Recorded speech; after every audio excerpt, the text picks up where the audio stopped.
April 4, 1943. The darkness of a moonless night blankets the Davao Penal Colony on Mindanao, a Japanese prison camp deep within the Philippine jungle. 12 emaciated figures, a mix of American prisoners of war and Filipino convicts, move like ghosts through the oppressive humidity. Each heartbeat pounds a drum of fear and desperation. Their bodies, ravaged by a year of starvation and brutality, push through dense undergrowth, their every muscle screaming in protest. They are attempting the impossible. A mass escape from what the Japanese consider an impregnable fortress, surrounded by miles of treacherous, crocodile-infested swamps and a relentless enemy. Failure means certain death, or worse, unimaginable torture. Success means a whisper of hope in a war-torn world, a chance to expose the unspeakable horrors they have witnessed. But as they slip into the inky blackness, a single, terrifying question hangs heavy in the air. Can men, broken by captivity, truly outrun an empire? The story of these 12 men is inextricably linked to the saga of the Philippines, a nation caught in the brutal grip of World War II. Our central figure is William Edwin Dyess, an American Army Air Forces officer, born on August 9, 1916, in Albany, Texas. Before the war, Dyess embodies the spirit of a young, ambitious pilot, a man of daring and skill. He commands the 21st Pursuit Squadron, an integral part of the Far East Air Force, stationed in the Philippines.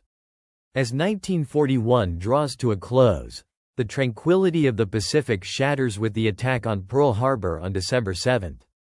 Just hours later, the Japanese launch devastating assaults across the Philippines, catching American forces largely unprepared. Dyess and his squadron, flying Curtiss P-40 Warhawks, are immediately thrust into a desperate, outnumbered fight. They face superior Japanese airpower, with their own aircraft dwindling rapidly. Despite the overwhelming odds, Dyess distinguishes himself, leading aggressive missions, engaging enemy fighters, and striking at Japanese shipping in Subic Bay.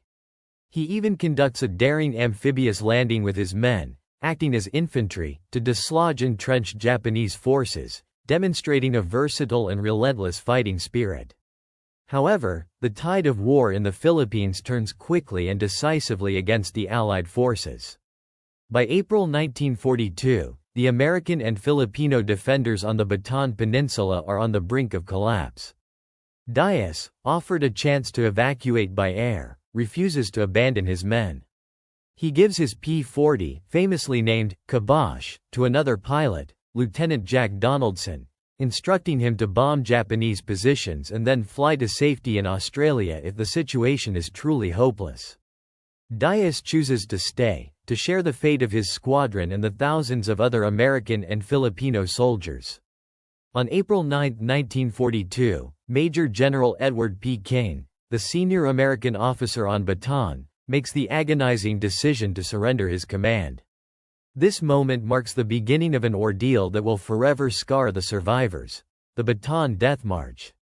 Over the next 6 days, approximately 75,000 American and Filipino prisoners of war are forced to march more than 65 miles under the scorching tropical sun. They receive no food and very little water.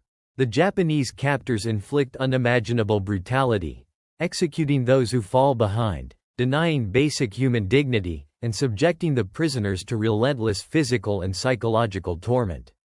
Thousands die along the route from starvation, dehydration, exhaustion, disease, or direct murder. Dyess, like countless others, endures this horrific journey.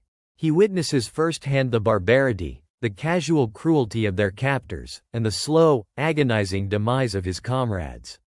He sees men beaten, bayoneted, and beheaded for minor infractions or simply for collapsing from weakness. The memory of a fellow prisoner, his head jumping from his shoulders after a Japanese guard's swift strike, will haunt Dyess for the rest of his short life. After the death march, Dyess is interned first at Camp O'Donnell, a makeshift facility where conditions are appalling, then at Cabanatuan, another notorious prisoner of war camp.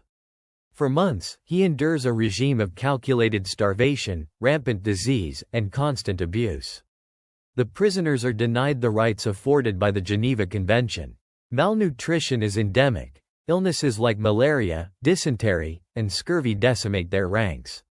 Hope flickers, then fades for many. But Dyess possesses an indomitable will, a stubborn refusal to be broken. In November 1942, he and hundreds of other POWs are loaded onto the Japanese ship Irimaru and transported south to the Davao Penal Colony, or Dapicol, on the island of Mindanao. They arrive on November 7, 1942. This N.E.U. prison, located in a remote, dense jungle region, is considered by the Japanese to be escape-proof, surrounded by natural barriers and far from any potential Allied rescue. It is here, amidst the rubber plantations and thick jungle, that Dyess and a small group of determined men begin to nurture an audacious plan, a desperate gamble for freedom that will defy all expectations. The idea of escape from Davao Penal Colony is, for most, a fantasy, a dangerous delusion. The Japanese guards maintain a tight, unforgiving control. The camp itself is a sprawling agricultural complex, surrounded by miles of dense, unforgiving jungle and treacherous swamps, rumored to be teeming with crocodiles and other dangers. Beyond these natural barriers lies the vast, Japanese-occupied island of Mindanao, with enemy patrols constantly searching for any signs of resistance or escapees. The nearest friendly forces are thousands of miles away. The prisoners are skeletal, weakened by a year of starvation, disease, and relentless labor. Their bodies are racked with scurvy, jaundice, and dengue fever. Many are covered in open sores that refuse to heal. They possess no weapons, no maps, no reliable intelligence, and certainly no means of sustained travel. The sheer scale of the undertaking seems insurmountable. Previous, smaller escape attempts from other Japanese camps have invariably ended in brutal recapture, torture, and often public execution, serving as chilling warnings to any who might harbor similar thoughts.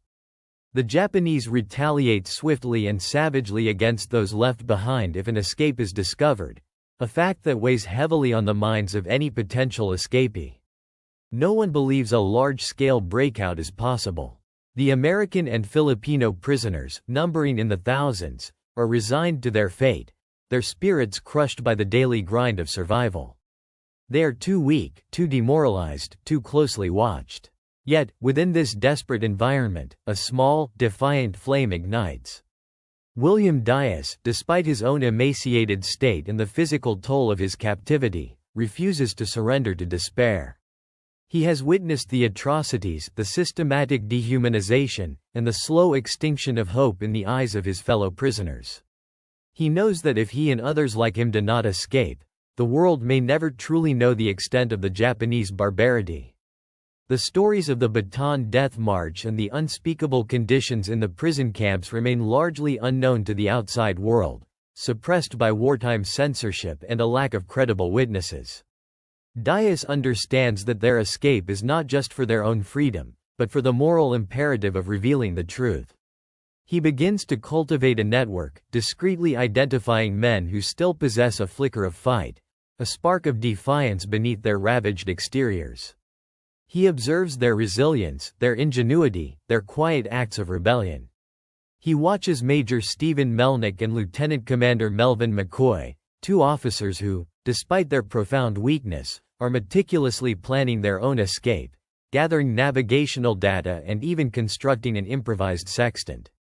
Dyess himself, through a combination of cunning and a surprising ability to foster a degree of trust with some of the guards, secures a role as an English teacher and a bull cart driver, positions that grant him slightly more mobility and access to information. These seemingly innocuous roles become crucial covers for his clandestine activities. The skepticism from even those who might consider escape is palpable. It's suicide, Dyess, some whisper, their voices hoarse with fear and resignation. They'll hunt us down, and then they'll take it out on everyone else. The odds are astronomical, the risks monumental. But Dyess possesses an unwavering conviction.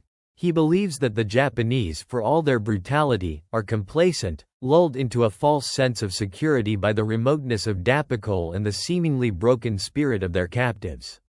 They underestimate the human will to survive, the deep-seated desire for freedom that, for some, can never be extinguished.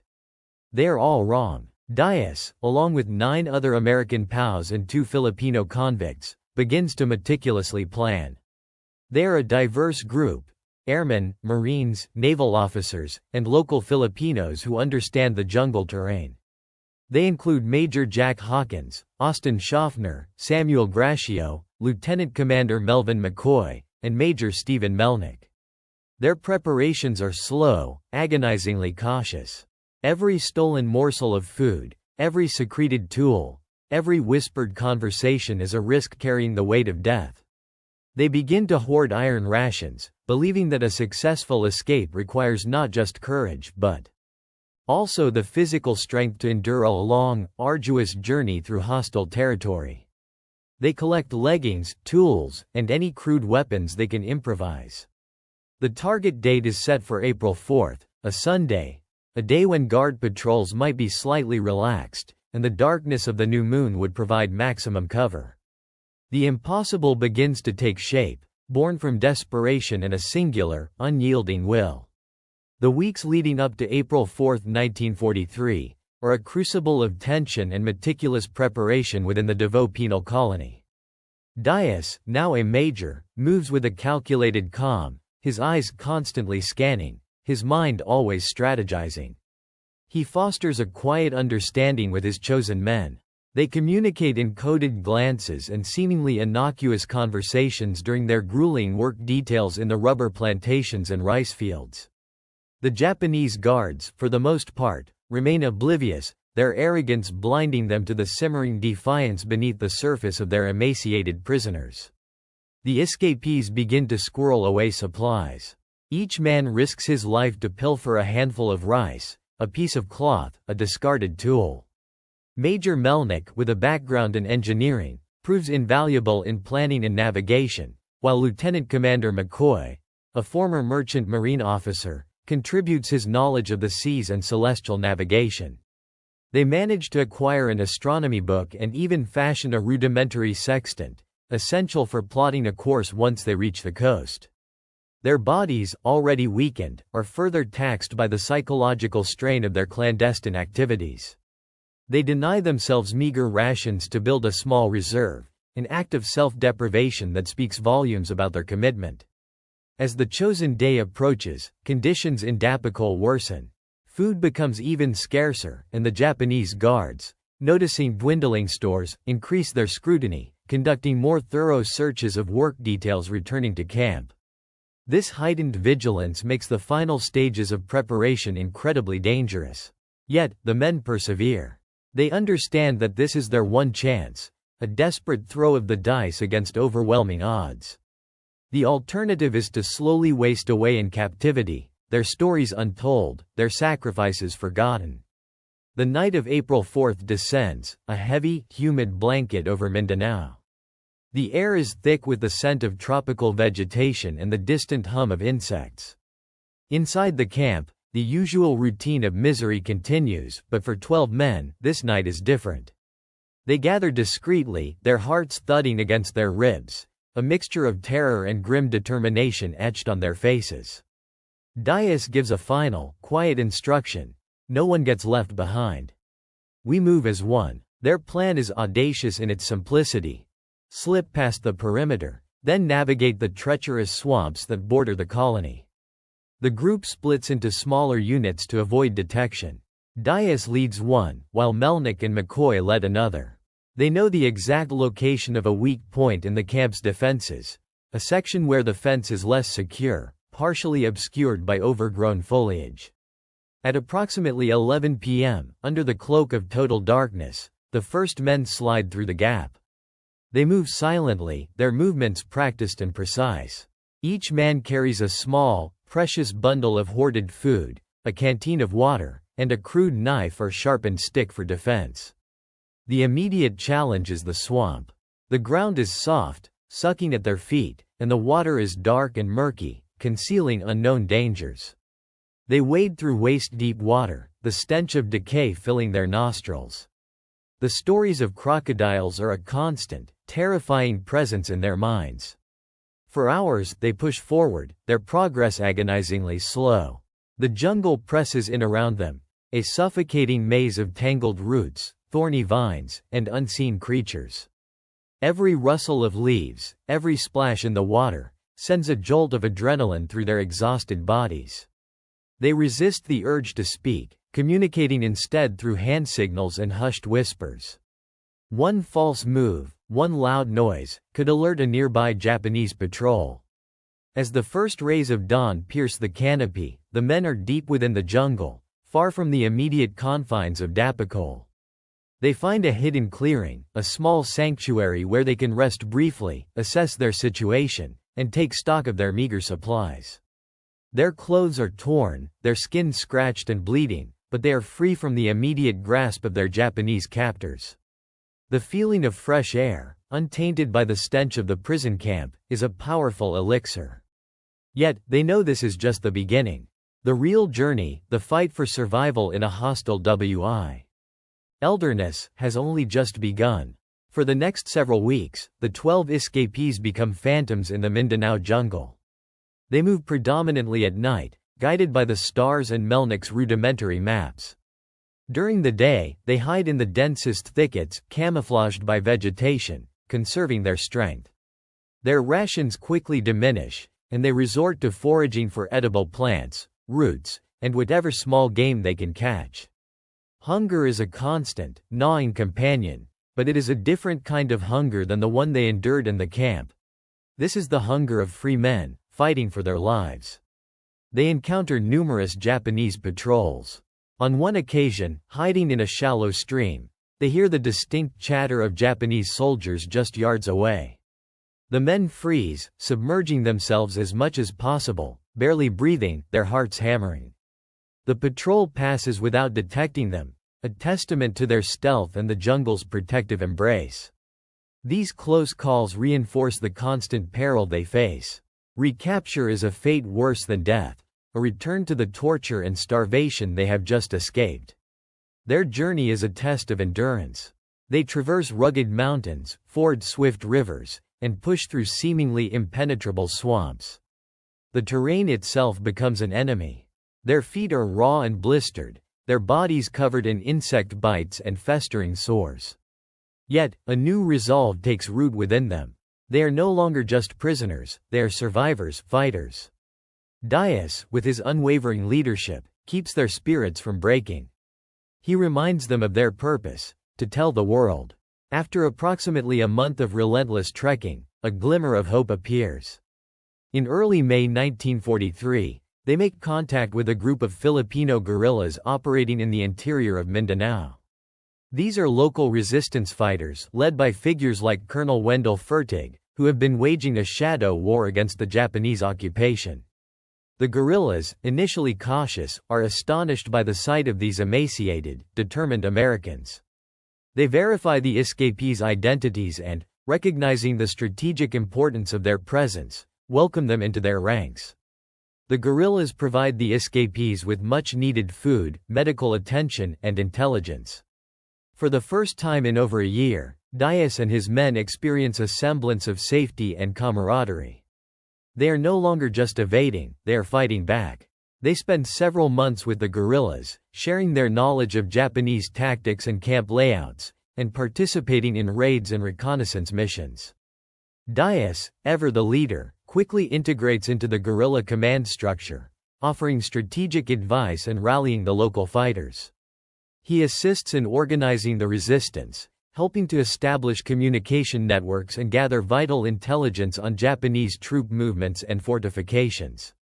During this period, Melnick and McCoy managed to send coded messages to U.S. Naval Command, informing them of their escape and the existence of other American POWs in Mindanao. This intelligence is invaluable, confirming the presence of a viable resistance movement and providing the first credible, eyewitness accounts of Japanese atrocities. General Douglas MacArthur, then based in Australia, receives these reports with keen interest. He understands the immense propaganda value and the critical intelligence these escapees can provide. The decision is made to evacuate the most crucial members of the group. In July 1943, after 3 months of fighting alongside the guerrillas, Dyess and 2 other American escapees, Lieutenant Commander Melvin McCoy and Major Stephen Melnick, are selected for extraction. They embark on another arduous journey, covering approximately 65 miles over 5 days, to reach a designated rendezvous point on the coast of Mindanao, Margosatubig. The journey is fraught with peril, as Japanese patrols are still active in the coastal areas. They travel by crewed boats through coastal channels and swamps, always mindful of the ever-present threat of detection. Finally, on a pre-arranged night, the U.S. Navy submarine USS Trout surfaces offshore. The sight of the American submarine, a beacon of rescue and hope, is an overwhelming emotional moment for the men who have endured so much. They are carefully transferred aboard, their mission of survival and witness finally culminating in rescue. The submarine then departs for Australia. Aboard the Trout, Dyess, McCoy, and Melnick begin to recount their harrowing experiences. Their stories are graphic, detailed, and utterly compelling. They describe the Bataan Death March in agonizing detail, the starvation, the beatings, the murders. They reveal the inhumane conditions of Camp O'Donnell, Cabanatuan, and Davao Penal Colony. Their testimonies provide irrefutable proof of Japanese war crimes, shattering the carefully constructed veil of silence that had surrounded the fate of Allied prisoners in the Pacific. Upon their arrival in Australia, they are immediately debriefed by General MacArthur himself. The general listens intently, his face grim as he hears the horrific details. He grasps the strategic significance of their testimony. This is not just an escape, it is an intelligence coup, a moral imperative. Dyess and his companions are heroes, not just for their daring escape, but for bringing the truth to light. The information they provide is critical for Allied planning and for galvanizing public opinion against the brutal Japanese regime. The U.S. government, however, faces a dilemma. While the stories are vital for the war effort, there is a fear that immediate publication could provoke even harsher reprisals against the tens of thousands of American and Allied prisoners still held by the Japanese. For several months, Dyess's account, along with those of his fellow escapees, remains classified, a closely guarded secret. Dyess is then sent back to the United States in August 1943 for recuperation and further debriefing. He arrives a hero, but a physically and emotionally scarred one. He is admitted to Ashford General Hospital in White Sulphur Springs, West Virginia, to regain his health. While recovering, he begins working with Chicago Tribune writer Charles Leavelle, meticulously detailing his experiences. He recounts every agonizing step of the Death March, every moment of despair in the prison camps, and every calculated risk of the escape. He describes the systematic cruelty, the disease, the hunger, and the unwavering spirit of his fellow prisoners. His account is raw, unflinching, and deeply personal. He is promoted to lieutenant colonel. Despite his ordeal, Dyess expresses a fervent desire to return to combat, to continue the fight against the Japanese. He is assigned to train for flying P-38 Lightnings, a powerful twin-engine fighter, in preparation for a return to the European theater. The irony is stark. A man who survived the horrors of Japanese captivity and a daring escape across the Pacific now prepares to face a new front.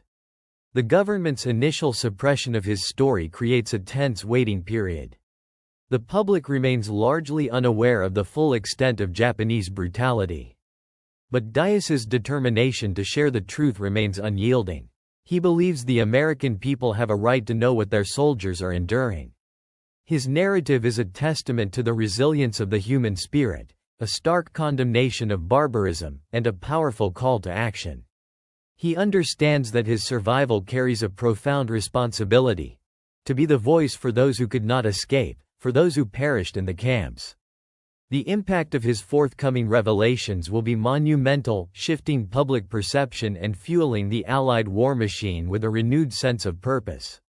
But for now, William Dyess, the Texas pilot who defied an empire, lives with the weight of his memories and the burning desire to tell his story. His actions have already changed the course of countless lives, and his words are poised to change the course of the war itself. It is December 22, 1943. A crisp, clear day over Burbank, California. Lieutenant Colonel William Edwin Dyess, now a war hero with 2 Distinguished Service Crosses and 2 Silver Stars, is in the cockpit of a P-38 Lightning. He is on a routine training flight, honing his skills for a return to combat, a new front in Europe. The roar of the twin engines fills the air as he maneuvers the powerful aircraft. He is a pilot through and through, and despite the horrors he has endured, he finds a measure of peace in the sky, a sense of control that was so brutally denied him for over a year. Suddenly, without warning, one of the P-38's engines sputters, then catches fire.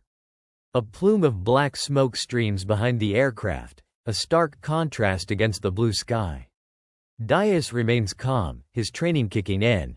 He knows the P-38 is a demanding aircraft, and an engine fire is a critical emergency. He immediately begins the emergency procedures, attempting to feather the propeller and extinguish the flames. But the fire rapidly intensifies, engulfing the engine nacelle. The aircraft shudders, its controls becoming sluggish. Below him, the sprawling urban landscape of Burbank stretches out, a mosaic of homes, schools, and businesses. Dyess is at a relatively low altitude, and the burning P-38 is losing power fast. He has a choice. He can bail out, parachuting to safety and leaving the crippled aircraft to crash wherever it may fall. Or he can attempt to guide the plane, despite the inferno, away from the populated areas, sacrificing his own life to protect those below. His mind races. He sees the houses, the streets, the unsuspecting civilians going about their day.